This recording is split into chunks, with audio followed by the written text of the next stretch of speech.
자, 여러분 성경을 읽다 보면 정말 많은 사람들이 성경 안에 등장하고 있는 것을 볼 수 있을 거예요.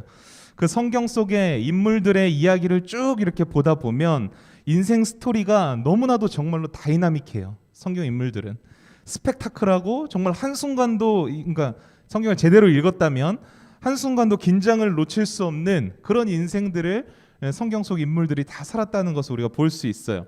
그러니까 이 성경 속 인물들의 인생 그래프를 이렇게 그려보면, 인생 그래프 여러분들 그려봤어요? 학교에서? 뭐 X축, Y축 해가지고 이게 가로가 X축인가? 가로 X축이 나이 0살부터 이제 하나님 나라 갈 때까지 쭉 그려보고, 그리고 이제 Y축에는 이제 곡선이죠. 잘 될 때 있고 못 될 때 있고, 신앙 곡선 이렇게 그리잖아요. 어떨 때는 하늘로 쭉 치솟아 올랐다가 어떨 때는 땅으로 푹 꺼지고, 다시 하늘로 쭉 치솟아 올랐다가 다시 땅으로 툭 꺼지고. 성경 인물들의 인생 그래프를 보면은 정말로 다이나믹하게 이렇게 막 굴곡이 있다라는 거예요. 여러분, 성경이 왜 이런 것들을 우리에게 말하고 있는 걸까요? 왜 이런 성경의 인물들을 통해서 모든 인생들의 이 성경 인물들의 인생 굴곡을 우리에게 보여주는 걸까요? 그럼 왜 그러냐면 이 세상을 살아가는 모든 인생들, 저와 여러분들과 같은 인생들도 하나같이 인생 속에서 어려움을 겪을 때도 있고 또 다시 회복할 때도 있고, 좋은 일이 생겼는가 하면 어느새 또다시 고난이 찾아오는 이런 일들이 우리의 인생 속에서 늘 찾아오게 된다라는 것을 말하고자 함이에요.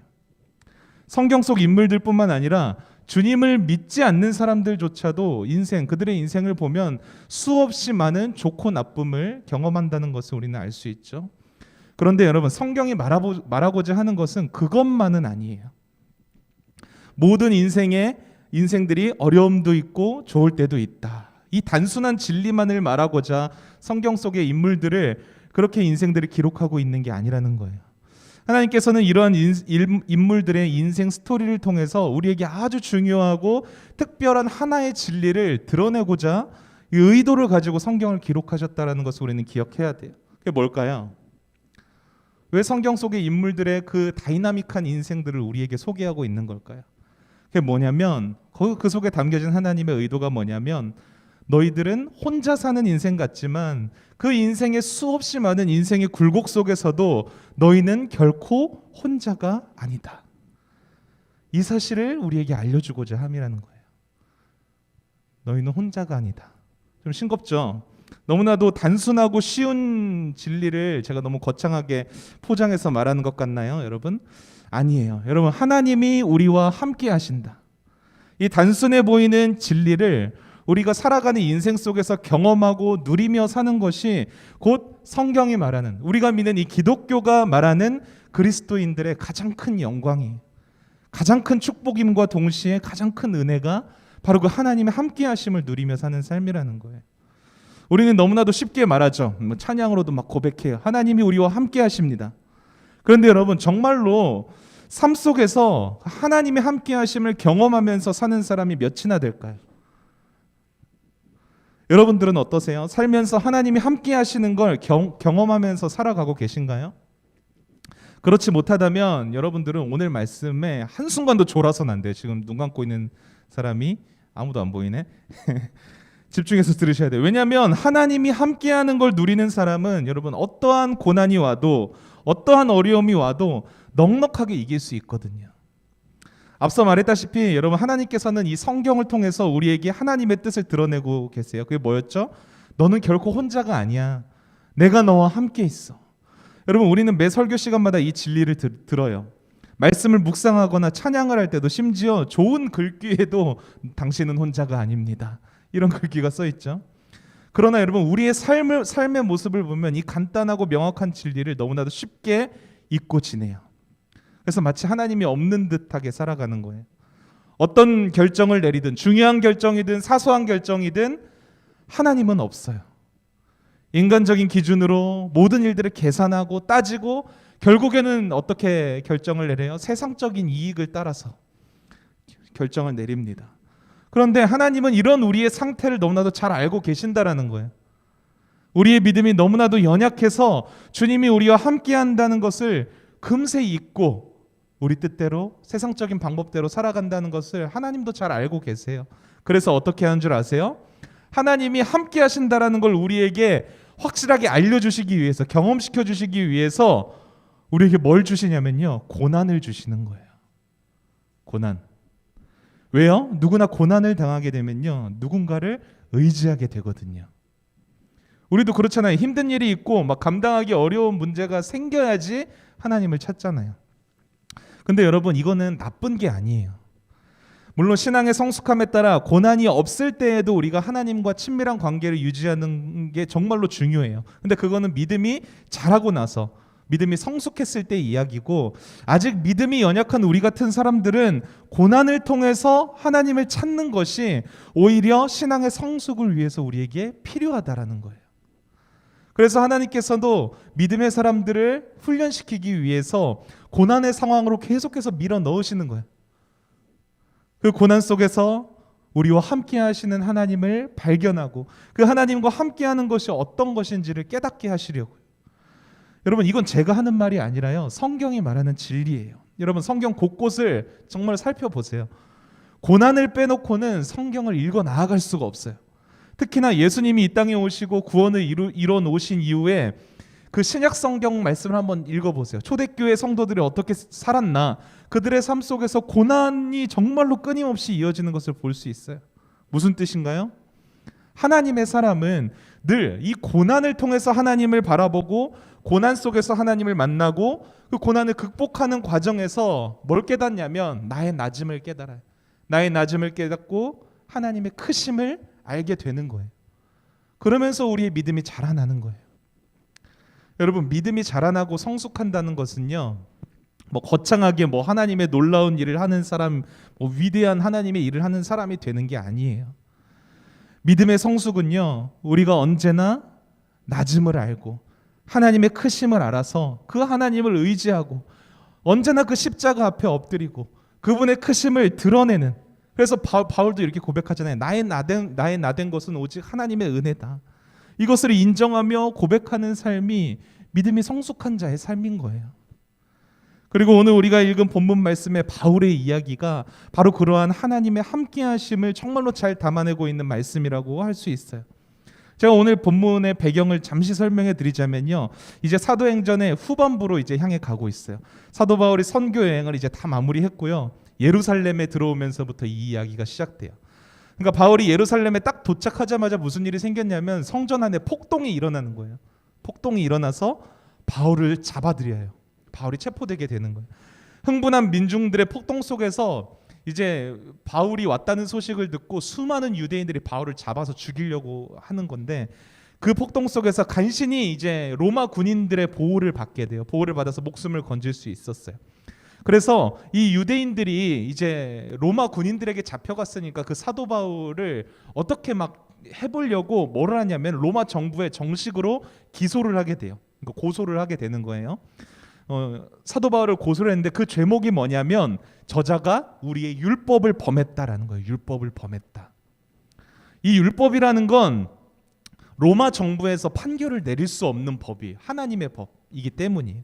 종교적인 문제였기 때문에 어떠한 형사사건도 아니고 민사사건도 아니니까 종교적인 문제로 기소했기 때문에, 그러니까 로마 정부는 바울에게 재판을 내릴 수가 없는 거예요. 율법에 대한 문제는. 그래서 어떻게 하냐면 로마 정부가 유대인의 공회에서 재판을 받으라고 이제 명령을 내리게 돼요. 이것은 엄연히 유대인들이 바울을 죽이려는 음모가 깔려 있는 그러한 기소였어요. 그런 재판이었어요. 로마 정부가 바울을 재판하게 된다면 어떻게든 풀려나게 될 거예요. 그런데 그 판결을 유대인들이 내리게 된다면, 담당하게 된다면 어떻게 될까요? 바울을 죽일 수도 있는 그런 상황이 되는 거예요. 그러니까 표면적으로 봤을 때 바울은 유대인의 공회에서 재판을 받는다는 것 자체만으로도 일생일대의 위기의 상황을 맞이하게 됐다라는 거죠. 이제 드디어 유대의 공회 재판이 열리게 됐어요. 유대의 공회라고 하면은 성경에서 사네드린이라는 공회를 말해요. 사네드린 공회. 70명으로 구성되어 있는데 그 의원들이 70명으로 구성되어 있는데요. 바리새인들도 있었고 사두개인들도 있었고 뭐 유대의 장로들도 이렇게 여러 종교 지도자들이 모여서 의회를 만들었어요. 그 의회에서 모든 종교적인 재판들을 다 내리는 거예요. 이제 재판이 열리게 됐어요. 공회 재판이 열리게 됐고 바리새파, 사두개파, 장로들 이렇게 70명 구성된 의원들이 쫙 깔려 있고 둘러싸고 바울을 한가운데 놓고 둘러싸고 있었어요. 수많은 사람들이 그 장면을 유대인들이 보고 있었고요. 정말 긴장감이 흐르기 시작했겠죠. 사실 이 바울이 있어야 할 자리는 어디였을까요? 이 재판을 받아야 할 자리가 아니라 그 70명의 사내들인 의원들 중 한 자리였을 수도 있어요. 왜냐하면 사도 바울도 예전에 이제 부활하신 예수님을 만나기 전에 불과 얼마 전이에요. 바리새인 중에 바리새인이 바로 이 사도 바울이었잖아요. 그리스도인들을 앞장서서 핍박한 사람이 바로 이 사도 바울이었잖아요. 심지어 스데반 집사님을 돌로 쳐 죽이는 일을 가장 앞장서서 주도했던 인물이 사도 바울이었어요. 그러나 지금은 이제 역으로 어떻게 됐어요? 바울이 예수 그리스도를 전하다가 붙잡혀 오게 된 상황이에요. 바울의 심정이 어땠을까요? 아무래도 바울도 인간인지라 걱정과 염려와 두려운 마음이 있었겠죠. 그러나 바울에게는 믿음이 있었어요. 예수 그리스도의 복음을 전하는 이 모든 일은 하나님께서 책임지신다. 그러면서 자신을 둘러싸고 있는 70명의 사내들인 의원과 그 공회를 지켜보고 있는 수많은 유대인들을 향해서 이렇게 선포했어요. 나는 바리새인 중에 바리새인이고 지금 내가 이 자리에 서 있는 것은 죽은 자들의 소망 곧 부활을 믿기 때문에 이 자리에 서 있는 것이다. 이 말이 끝나자마자 어떤 일이 일어났냐면 그 공회 재판장이 완전 난장판이 된 거예요. 바리새인들과 사두개인들로 이렇게 나뉘어져 가지고 유대인들이 논쟁을 막 벌이기 시작했어요. 이게 어떻게 된 일이냐면요. 사실 이곳에 모여 있는 종교 지도자들과 유대인들은 바울을 해치려는 목적으로 마치 한편처럼 보여요. 그죠? 한편인 것처럼 보이지만 사실 이 유대인들 그룹은 정치적으로 또 종교적으로 큰 대립 관계에 있는 그런 사람들이었다는 거예요. 특히나 부활에 관해서는 이 바리새파 유대인들은 부활을 믿었거든요. 그런데 그 사두개파 유대인들은 부활을 믿지 않았어요. 그래서 유독 이 두 그룹은 부활의 문제에 있어서는 한치도 물러서지 않고 대립을 이루면서 지금까지 왔던 거예요. 그런데 바울이 그런 관계에 있는 그 두 그룹에게 막 기름을 붓고 불을 부어버린 꼴이 된 거죠. 왜요? 바울이 이야기한 게 뭐였어요? 나는 바리새인 중에 바리새인이고 부활을 전하다가 이렇게 잡혀온 것이다. 이 바울의 말이 끝남과 동시에 바리새인파들 유대인들 쪽에서 어떤 말을 하냐면 바울 저 사람의 말이 맞습니다 막 하는 거예요. 옹호하면서 편을 들기 시작한 거예요. 그리고 반대편에서 이제 사두개인들은 그런 바울의 주장이 잘못됐다는 것을 주장하면서 한순간에 공회가 난장판이 되어버린 거죠. 그러니까 상황이 이렇게 되니까 로마 군인들이 바울의 안전을 위해서 급히 막 그를 데리고 군인들이 머무는 성경에 보면 영내라고 표현되어 있거든요. 영내로 들어가 버린 거예요. 그래서 군인들을 가둬놓는 그 영창이라고 우리는 말하죠. 군인들을 가둬놓는 감옥에다가 바울을 가둬놓게 된 거예요. 여러분 지금 이 공회에서 벌어진 장면에서 우리가 유의해서 봐야 하는 부분이 있어요. 어떻게 보면 이 장면만 우리가 놓고 봤을 때 바울이 정말로 지혜롭게 이 위기의 상황을 모면하는 것을 굉장히 극적으로 드러내고 있는 것처럼 보여요. 그런데 여러분 이 장면이 말하고자 하는 것은요, 바울의 탁월함이나 상황 대처 능력이나 위기 대처 능력을 말하고자 하는 게 아니에요. 이 장면이 우리에게 말하고자 하는 게 뭐냐면 지금 바울이 이 위기의 순간을 넘겼잖아요. 어떻게든 그죠? 넘길 수 있었던 것은 그 이유가 뭐냐면 부활 소망에 대한 분명한 믿음이 있었기 때문이다. 이 사실을 우리에게 알려주고 있는 거예요. 무슨 말이냐면 바울은 이 부활에 대한 진리를 그냥 이론적으로 교리적으로만 알고 있었던 것이 아니라 진실로 예수 그리스도께서 죽음의 권세를 이기시고 부활하셨듯이 이 예수를 믿는 모든 사람들도 그 죽음의 권세 앞에서 다시 일어설 수 있으며 회복할 것이며 승리할 것이라는 그 믿음과 소망이 있었다라는 거예요. 여러분 지금까지 수많은 세월이 지나는 동안 교회를 보면요, 교회의 역사를 보면 셀 수 없을 만큼 수많은 핍박과 순교의 역사를 통과해 왔다는 것을 알 수 있어요.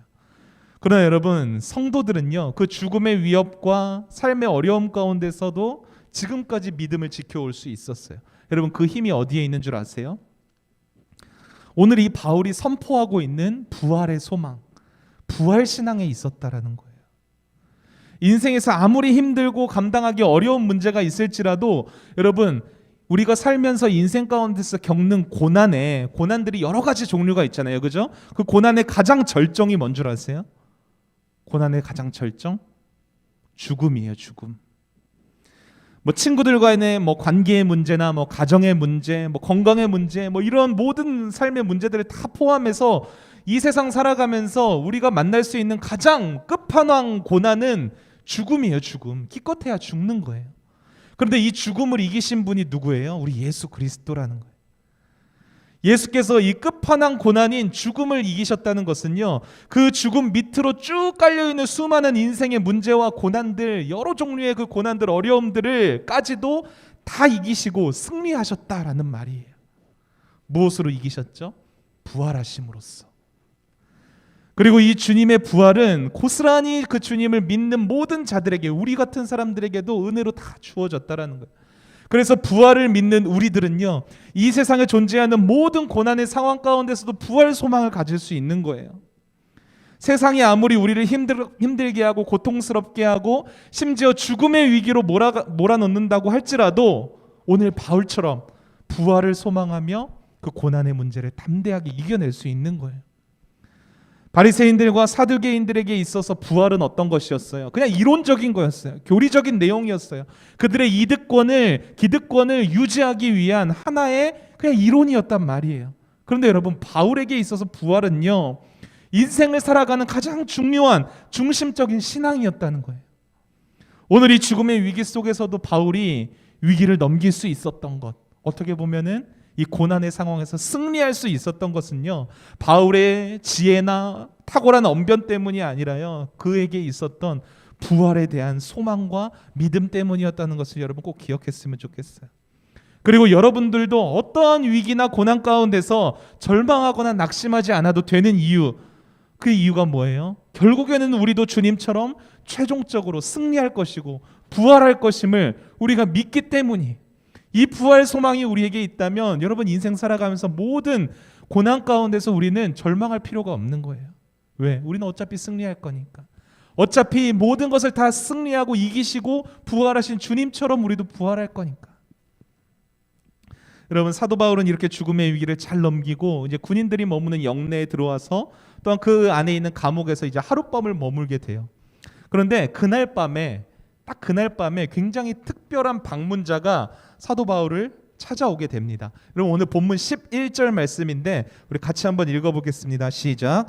그날 밤에 주께서 바울 곁에 서서 이르시되 담대하라. 내가 예루살렘에서 나의 일을 증언한 것 같이 로마에서도 증언하여야 하리라 하시니라. 아멘.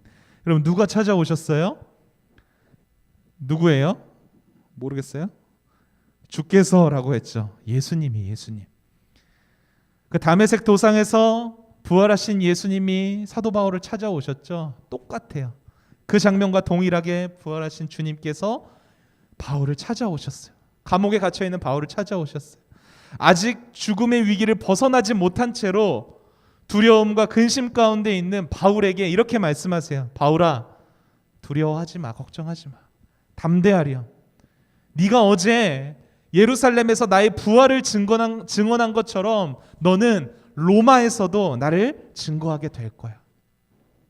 여러분, 이 예수님의 방문이 바울에게 얼마나 큰 위로가 되었을까요? 여러분들은 언제 가장 큰 위로를 얻으세요? 언제 가장 큰 위로가 됐나요? 지금 내가 겪는 이 어려움과 이 상황, 그리고 내 마음, 내 모든 감정까지 똑같이 경험했었고, 그래서 그 모든 것을 이해하고 공감할 수 있는 사람이 있다면 정말 위로가 되지 않겠어요? 제가 어떤 한 영상을 봤는데 어떤 한 분이 자신이 겪은 아픔에 대해서 막 간증을 하는 영상이었어요. 여자분이셨는데 자녀를 낳았는데 그 자녀가 태어난 지 1년도 안 돼서 뭐 불의의 사고로 하늘나라로 간 거예요. 그 이야기를 막 하면서 막 감정이 막 끌어오르잖아요. 근데 막 억누르면서 그 이야기를 다 했어요. 근데 옆에 보니까 사회자가 있었는데 옆에서 가만히 사회자가 그 이야기를 들으면서 하염없이 울면서 그 이야기를 듣고 있는 거예요. 그리고 이제 그 사회 보시는 분이 그 옆에서 이제 이야기가 다 끝나니까 딱 한마디 하고 그분을 안아주시는데, 그분이 그렇게까지 참고 억눌렀던 그 눈물을 막 펑펑 쏟아내시면서 하시는 말씀이 지금까지 내가 살아오면서 받은 가장 큰 위로였다라고 말해요. 여러분, 그 사회 보시는 분이 했던 말이 뭔 줄 아세요? 저도 한 10년 전에 사고로 제 아들을 먼저 하나님께로 보냈어요. 그 마음이 너무나도 어쩐지 저는 잘 이해합니다. 이러면서 안아줬을 뿐이에요. 여러분, 이분은 그냥 똑같은 일을 겪었기 때문에 그 아픔을 누구보다도 잘 공감하고 이해하고 아파했던 분이었을 뿐이에요. 그렇죠? 그런데 그 사실만으로도 정말로 큰 위로가 되었다는 거예요. 여러분, 오늘 사도 바울을 찾아오신 예수님이 어떤 분이세요? 예수님도 바울처럼 종교 재판을 받기 위해 유대 공회에 서셨던 분이세요. 그곳에서 유대인들에게 온갖 고난을 당하시고 수도 없이 매를 맞으시고 결국 사형 선고를 받으셨어요. 지금 이 바울의 심정을 누구보다도 잘 알고 이해하시고 공감하시는 분은 바로 이 예수님이라는 거예요. 바울은 이 예수님이 찾아오셨다라는 것만으로도 이 세상, 그 어떠한 세상이 주는 위로보다 큰 위로를 받았을 거예요. 바울뿐일까요? 아니에요, 여러분. 예수님은 바울뿐만 아니라 저와 여러분들의 모든 아픔과 상황과 고통까지도 공감하시며 이해하시는 분이세요. 그래서 여러분, 히브리서 4장 15절 말씀에서 이렇게 말씀하고 있는 거예요. 우리에게 있는 대제사장, 예수님을 말하는 거예요. 대제사장은 우리의 연약함을 동정하지 못하실 이가 아니요 모든 일에 우리와 똑같이 시험을 받으신 이로되 죄는 없으시니라. 우리의 연약함을 동정하시는 분. 여기 보면 동정이라는 말을 썼는데 우리가 전에 이제 개역 한글 성경을 보면 이 부분을 체휼이라는 단어로 썼어요. 체휼. 우리의 연약함을 체휼하시는 분이다. 이 체휼이라는 말의 뜻이 뭐냐면요, 상대방의 형편과 처지, 아픔, 슬픔을 전인격적으로 이해하면서 깊은 연민의 마음으로 공감하다. 이 뜻이에요. 여러분, 바울을 위로하셨던 주님은 저와 여러분들의 유일하고도 완전한 위로자가 된다는 사실을 기억하시기를 바라요. 여러분, 이 사실을 믿는 사람은 어떻게 해야 되는 줄 아세요? 그 뒤에 바로 이어지는 히브리서 4장 16절 말씀을 보세요. 그러므로 우리는 긍휼하심을 받고 때를 따라 돕는 은혜를 얻기 위하여 은혜의 보좌 앞에 담대히 나아갈지어다. 어떠한 고난과 어려움 가운데 있을지라도 주님이 우리의 위로자가 되어주신다는 것은요, 어떤 의미냐면 하나님의 때에 하나님의 방법으로 베풀어 주실 그 은혜를 우리가 바라보는 거예요. 그래서 뭐를 해요? 은혜의 보좌 앞으로 나아가는 거예요. 은혜의 보좌가 어떤 자리죠? 주님을 만나는 자리예요. 그곳이 뭐 어떤 골방에 있는 기도의 처소이든지 아니면 교회의 예배당이든지 눈물로써 하나님의 은혜를 구하며 하나님과 만나는 기도의 자리로 우리는 나아가야 된다라는 거예요. 그러면 바울을 찾아가셨던 주님께서 우리에게도 찾아오신다는 거죠. 특별히 여러분, 오늘 본문 11절을 보면요, 예수님이 찾아오셨는데 어디로 찾아오셨냐고 표현하냐면 바울 곁에 서서, 바울 곁에 서서라는 단어를 표현하고 있어요. 여러분, 이 바울 곁에 서다, 이 말이 담고 있는 아주 중요한 의미가 있어요.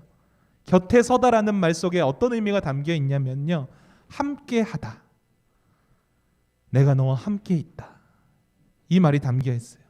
그러니까 예수님께서는 죽음의 위기에서 감옥에 갇혀 있는 바울과 함께 하시다라는 말이 되는 거죠. 여러분, 함께 하는 게 여러분 어떤 의미가 있는 줄 아세요? 함께 하는 건요, 그냥 단순히 내 옆에서 가만히 서 있는 그런 존재하기만 하는 게 아니에요. 함께 한다라는 건 그 고난의 상황 속에서도 우리를 지키시고 보호하시고 때로는 내 아픔과 같이 아파하시고 함께 눈물을 흘려주시고 내가 지고 있는 그 무거운 멍에를 함께 메고 걸어주신다. 이것이 바로 함께 한다라는 뜻이에요.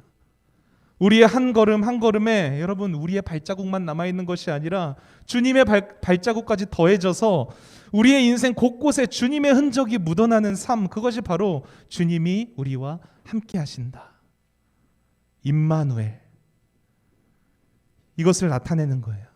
그리고 예수님은 이렇게 바울 곁에 서셔서 약속하셨어요. 로마에서도 너는 나를 증거하게 될 거야.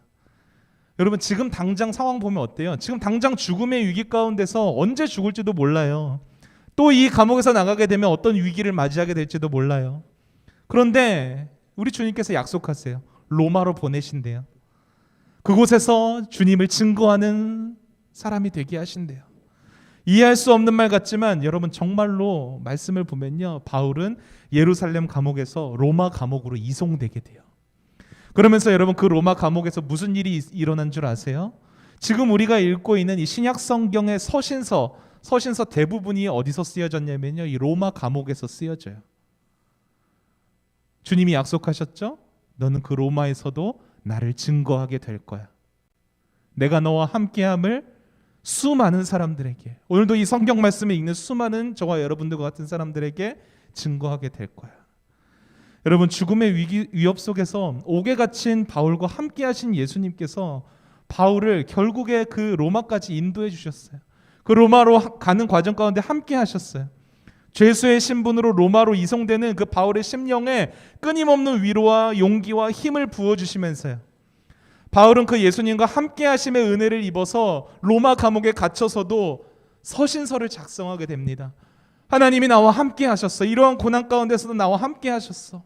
그러면서 교회에 편지를 보내요. 너희들도 하나님의 함께 하심을 누리는 삶을 살아라. 그리고 그 신약 성경을 통해서 오늘날 저와 여러분들이 주님의 함께 하심을 말씀을 통해서 알 수 있는 거예요. 그 말씀을 통해서 경험하며 누리며 위로와 용기를 얻게 되는 것 아니겠습니까? 여러분 주님이 우리와 함께 하신다는 것은요, 단순히 고난의 상황에서 위로만 주신다라는 게 아니에요.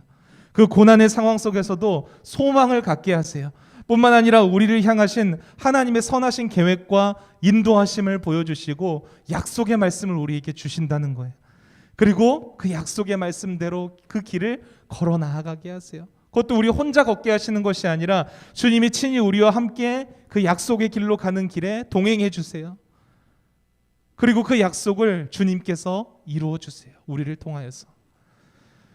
그런데 여러분 함께 하심의 은혜는 여기서 끝나는 것이 아니에요. 그렇게 주님의 함께 하심을 누리는 우리를 통하여서 우리가 주님의 함께 하심을 누리는 삶을 살게 되면요, 우리 주변의 수많은 사람들도 임마누엘 주님을 보게 된다라는 거예요. 우리의 모습을 통해서. 주님의 함께 하심을 경험한 이 바울을 통해서, 여러분 바울이 쓴 그 서신서들을 통해서 저와 여러분들이 주님의 함께 하심을 알게 되었듯이 우리를 통해서도 주를 알지 못하는 사람들까지 주님이 우리와 함께 하신다라는 사실을 깨닫게 된다라는 거예요. 그런데 여러분 이런 은혜를 받은 바울에게 또 한 번의 위기가 찾아오게 돼요. 세상이 그렇게 녹록지 않다는 것을 우리에게 보여주는 건데요. 날이 밝아서 유대인들이 다시금 모였어요. 전날에 그렇게 이제 논쟁하던 자들이 이제는 작전을 짜는 거예요. 이제 바울을 죽이는 일이 먼저다 우리는. 그래서 동맹을 맺은 거예요. 그래서 바울을 붙잡기 위해서 40명을 숨겨두게 됩니다. 바울을 잡기 전까지는 우린 먹지도 않고 자지도 않겠다 하면서 40명을 매복해둬요. 그리고 나서 군대 안에 있는 감옥에 갇힌 바울을 끌어내기 위해서 천부장에게 부탁을 하게 돼요. 바울이 다시 공회로 불려오게 되면 꼼짝없이 어떻게 되는 거예요? 붙잡힐 수밖에 없게 되는 거죠. 그 즉시 죽임을 당할지도 모르는 거예요. 그런데 이미 바울의 앞길은 여러분 누가 동행하고 계신다고 했어요? 주님께서 동행하신다고 하셨어요. 우리 주님이 이 위기의 상황을 어떻게 반전시키는 줄 아세요? 여러분 이 유대인들이 바울을 잡으려 하는 이 작전을 짤 때 이 작전을 누가 듣게 되는 줄 알아요? 성경을 보면 바울의 생질이라는 사람이 등장해요. 이 생질이라는 말은 조카예요. 조카. 유대인들이 바울을 잡으려고 한다는 것을 이 조카가 듣게 된 거예요. 정말 뜬금없죠. 뜬금없는 타이밍에 바울의 조카가 갑자기 성경 속에서 등장하게 돼요. 그리고 성경은 이 조카가 바울과 외가 쪽인지 친가 쪽인지 어떠한 관계에 있고 어떤 사람인지도 설명하지 않아요. 근데 이 바울의 조카가 그 유대인들의 계획을 누구에게 알려주게 되냐면 로마의 천부장에게 알려주게 돼요. 유대인들이 바울을 잡아서 죽이려는 계획을 세웠어요. 절대로 그들의 요청을 받지 마십시오. 그러니까 천부장은 그 이야기를 들으니까 깜짝 놀란 거예요. 왜냐하면 여러분 바울은 로마 시민권자라는 거 알고 계시죠? 로마 시민권자인데 로마 사람은 로마 황제만이 사형을 집행할 수 있단 말이에요. 로마 시민이 유대인들에게 잡혀서 죽임을 당하게 되면 그 책임을 누가 져야 돼요? 천부장이 지게 되는 거예요. 그래서 이 천부장은 수많은 군인들을 준비를 해요. 그래서 바울을 보호하면서 그 예루살렘에서 한 120km 떨어진 해안 도시로 보내게 돼요. 여러분, 한때는 죽음의 위기에 처했던 이 죄인인 바울이 이제는 어떤 상태가 되었어요? 로마 군대의 보호를 받아서 안전이 확보된 채로 살아가는 그런 귀한 신분이 되었다라는 거예요. 여러분, 주님이 함께 하심을 누리는 사람은요, 이렇게 생각지도 못한 방법을 통해서 우리 주님이 피할 길과 돕는 은혜를 허락하게 하신다는 거예요. 이런 은혜를 통해서 하나님이 말씀하시고자 하는 게 뭐예요? 여러분, 오늘 말씀은 하나밖에 없어요. 내가 너와 함께 있어. 내가 너의 길을 인도하고 있단다. 결국 너는 나와 함께 승리하게 될 거야. 나의 뜻을 이루는 귀한 인생을 너는 살아가게 될 거야. 이 말씀을 우리에게 계속해서 하고 계시는 거예요. 사랑하는 기찬말 여러분, 언제 어디서나 여러분 결코 혼자라는 생각을 안 하셨으면 좋겠어요. 특히나 고난의 상황이 왔을 때 절대 혼자라고 생각하지 마세요. 고난이 왔을 때 우리의 시선이 향해야 할 곳은 어디예요? 우리 곁에 늘 함께 하시는 주님에게 우리 시선을 둬야 되는 거예요. 여러분, 우리가 믿음이 없어서 보지 못할 뿐이지 주님은 늘 우리와 함께 하고 계세요. 지금도. 그래서 우리가 고난이 왔을 때 혼자라고 느껴질 때 감당하기 어려운 문제 앞에서 하나님께 드려야 할 기도는 어떤 기도냐면요, 그 상황을 해결하기 위한 기도가 아니에요. 주님, 이 고통 빨리 지나가게 해주세요. 빨리 도와주세요. 이것 좀 어떻게 해결해 주세요. 이 기도를 드려야 할 게 아니라요, 그 상황에서도 주님, 나와 함께 하시는 주님을 볼 수 있는 믿음을 주시옵소서. 이 기도가 나와야 되는 거예요. 지금 내 곁에서 나와 함께 하시며 내 길을 인도하시는 주님을 만날 수 있는 믿음을 주옵소서. 은혜를 허락하여 주옵소서. 이게 우리가 드려야 할 기도라는 거예요. 그리고 그렇게 기도하는 자들에게 주님은 만나주겠다고 약속하셨어요. 실제로 바울을 만나주셨잖아요. 간절히 바라기는 오늘 말씀이 여러분들의 삶에서 꼭 적용되는 말씀이기를 바라요. 단순히 말뿐인, 고백뿐인 그런 임마누엘이 아니라 정말 우리가 경험하고 만나고 누리는 그 임마누엘의 축복이 여러분들의 삶 가운데, 특별히 어려움을 겪는 그 시기 가운데 여러분들의 매 순간 드러날 수 있기를 주님의 이름으로 축복합니다.